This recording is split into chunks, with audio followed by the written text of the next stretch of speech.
नमस्कार मित्रों। पिछले दिनों समाचार पत्रों में प्रकाशित एक समाचार पर शायद आपका ध्यान नहीं गया होगा, जिसमें यह बताया गया कि लगभग 7 वर्षों तक चलने के बाद एक केस में फैसला आया। यह केस था एक बीमा कंपनी द्वारा एक क्लेम को रिजेक्ट करने के विषय में। बताया जाता है कि एक बीमा कंपनी से एक व्यक्ति ने मेडिक्लेम इंश्योरेंस लिया हुआ था एवं जब उसे मेडिक्लेम की आवश्यकता पड़ी, जब उसे एक गंभीर रोग हुआ और उसके बाद उसने अपने बिल को मेडिक्लेम इंश्योरेंस के लिए प्रस्तुत किया, तो बीमा कंपनी ने यह कहते हुए उस क्लेम को खारिज कर दिया कि चूंकि वह व्यक्ति शाकाहारी है, इसलिए इस क्लेम का भुगतान नहीं किया जा सकता। यह बात सुनने में बहुत आश्चर्यजनक लगती है। पूरे देश में लोगों को इस पर बहुत ज़्यादा आश्चर्य हुआ कि ऐसा कैसे हो सकता है, ऐसा कैसे कोई बीमा कंपनी सिर्फ इस आधार पर किसी क्लेम को खारिज कर सकती है कि वह व्यक्ति शाकाहारी था। और जो फैसला भी आया, वह फैसला भी लगभग 7 वर्षों बाद आया है, पिछले माह, जिसमें यह बताया गया कि बीमा कंपनी किसी व्यक्ति का क्लेम सिर्फ इस आधार पर खारिज नहीं कर सकती कि वह शाकाहारी है, क्योंकि यह उसके खान पान की स्वतंत्रता है और इसके लिए उसे किसी प्रकार से बाध्य नहीं किया जा सकता। परंतु प्रश्न यह है कि यह विषय उठा क्यों, बीमा कंपनी ने उस क्लेम को खारिज क्यों किया, और ऐसा भी कहा जा रहा है कि शायद वह कंपनी और ऊपर के स्तरों पर उस निर्णय के विरुद्ध प्रयास भी करेगी। तो प्रश्न यह है कि यह ऐसा होता क्यों है। तो प्रश्न यह है कि उस बीमा कंपनी ने ऐसा किया क्यों, इसके पीछे आधार क्या है। क्या केवल शाकाहारी होने की वजह से ही किसी व्यक्ति का मेडिक्लेम खारिज किया जा सकता है, उसका बीमा रोका जा सकता है? नहीं, बिल्कुल ऐसा नहीं है। परंतु जो विचारणीय प्रश्न है वह यह है कि इस पूरे प्रकरण के पीछे वैज्ञानिक आधार क्या था, उसका मेडिकल जो एक आधार है वह क्या था। क्योंकि निश्चित रूप से बीमा कंपनी ने उस विषय में चिकित्सकों से भी सलाह अवश्य ली होगी उस क्लेम को रिजेक्ट करने के पहले।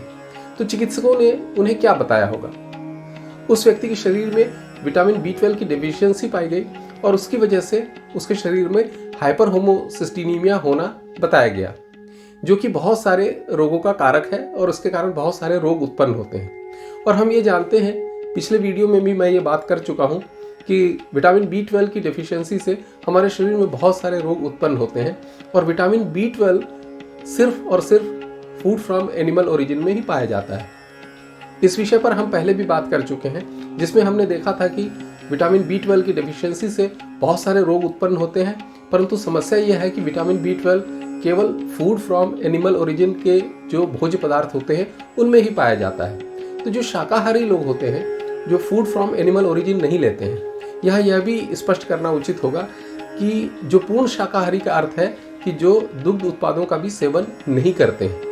इस विषय पर एक वीडियो मैं पूर्व में भी पोस्ट कर चुका हूं, जिसकी लिंक मैं ऊपर आई बटन में और नीचे डिस्क्रिप्शन बॉक्स में दे दूंगा, जहां पर क्लिक करके आप उसे देख सकते हैं। तो जो पूर्ण शाकाहारी लोग होते हैं, जिन्हें आजकल वीगन भी कहा जाता है, जो दुग्ध उत्पादों का भी सेवन नहीं करते हैं, तो निश्चित रूप से उनके शरीर में विटामिन B12 की कमी होने की संभावना बहुत ज़्यादा पाई जाती है, क्योंकि विटामिन B12 केवल फूड फ्रॉम एनिमल ओरिजिन में ही पाया जाता है। और अगर किसी अन्य सप्लीमेंट्स के द्वारा वो उसको प्राप्त करते हैं तो ज़्यादा संभावना इसी बात की है कि वो भी उन्हें कहीं ना कहीं फूड फ्रॉम एनिमल ओरिजिन के सोर्सेज से ही प्राप्त हो रहा होगा।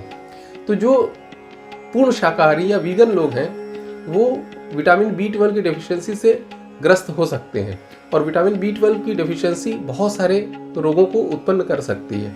तो जो बीमा कंपनी है, उसका कहना यह है कि यह बात बिल्कुल वैसी ही हो गई, यह उदाहरण बिल्कुल वैसा ही हो गया कि जैसे बहुत सारे हम जो रिस्की बिहेवियर्स करते हैं, जिसके कारण हमारे शरीर में रोग उत्पन्न होते हैं। जैसा कि हम जानते हैं कि शराब एवं तंबाकू के सेवन से भी बहुत सारे रोग उत्पन्न होते हैं। अतः ऐसे व्यक्ति जो शराब का सेवन करते हैं या तंबाकू का सेवन करते हैं, उनके भी मेडिक्लेम देने में बीमा कंपनियां बहुत सारी शर्तें लगाती हैं। तो यह उदाहरण लगभग उसी तरह का प्रस्तुत होता है कि जब व्यक्ति को मालूम है कि इस तरह के हमारे भोजन की आदतों से हमारे शरीर में रोग उत्पन्न हो सकते हैं, तो उस तरह का रिस्की बिहेवियर हमें नहीं करना चाहिए। हमें संतुलित आहार लेना ही चाहिए। और इस आधार पर उस बीमा कंपनी ने उस मेडिक्लेम को रिजेक्ट कर दिया और अब तो फैसला भी आ चुका है एवं बीमा कंपनी को क्लेम देने के लिए कहा भी जा चुका है। परंतु हमारे लिए जो संदेश है वह बिल्कुल स्पष्ट है कि इसके द्वारा हमें एक जानकारी प्राप्त होती है कि निश्चित रूप से विटामिन B12 की कमी हमारे शरीर में बहुत सारे रोग उत्पन्न कर रही है और यह बिल्कुल उसी तरह से रिस्की बिहेवियर की श्रेणी में आता है जिस तरह से शराब या तंबाकू सिगरेट का सेवन आता है। तो हमें ऐसा रिस्की बिहेवियर नहीं करना है जिसके कारण हमारे शरीर में रोग उत्पन्न हो सके, और उसके लिए हमें संतुलित आहार लेना बहुत आवश्यक है। और संतुलित आहार के बारे में भी जैसा कि हम जानते हैं कि प्राचीन भारत में संतुलित आहार के बहुत सारे उदाहरण प्रस्तुत किए गए हैं। हमारे यहाँ प्राचीन ग्रंथों में संतुलित आहार के विषय में बहुत स्पष्टता से बताया गया है। और जिस तरह से कि हम देखते हैं कि बहुत सारी सभ्यताओं में, संस्कृतियों में बहुत सारे लोग हैं जो पूर्णतः फूड फ्रॉम एनिमल ओरिजिन पर निर्भर करते हैं। बहुत सारे ऐसे लोग हैं जो केवल पूरी तरह से फूड फ्रॉम प्लांट ओरिजिन पर निर्भर करते हैं। परंतु हमारे यहाँ स्वस्थ रहने के लिए संतुलित आहार के लिए हमेशा से ही प्रेरित किया गया है।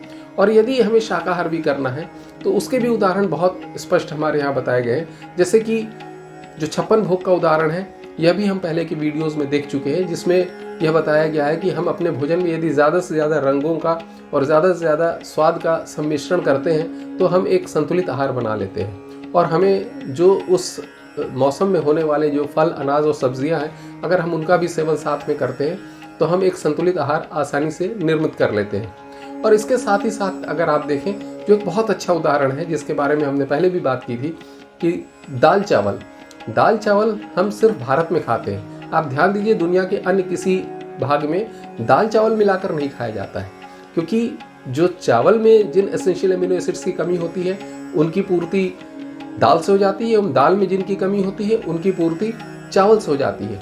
तो यदि हम दाल चावल मिलाकर खाते हैं तो हम एक तरह से एक संतुलित आहार का निर्माण करते हैं। तो जो प्राचीन भारत का जो खाने का जो तरीका है, जो प्राचीन भारत की जो भोज्य पदार्थों संबंधित जो विशेषताएं हैं एवं आदतें हैं, वो अपने आप में एक संतुलित आहार का निर्माण करती हैं। तो हमें ध्यान ये रखना है कि हमारे शरीर में रोग उत्पन्न न हो, और साथ ही साथ हम कम से कम हिंसा के साथ, कम से कम किसी प्राणी को कष्ट पहुंचाए हुए जितना ज़्यादा संतुलित आहार ले सकेंगे उतना ही ज़्यादा हम स्वस्थ रह सकेंगे।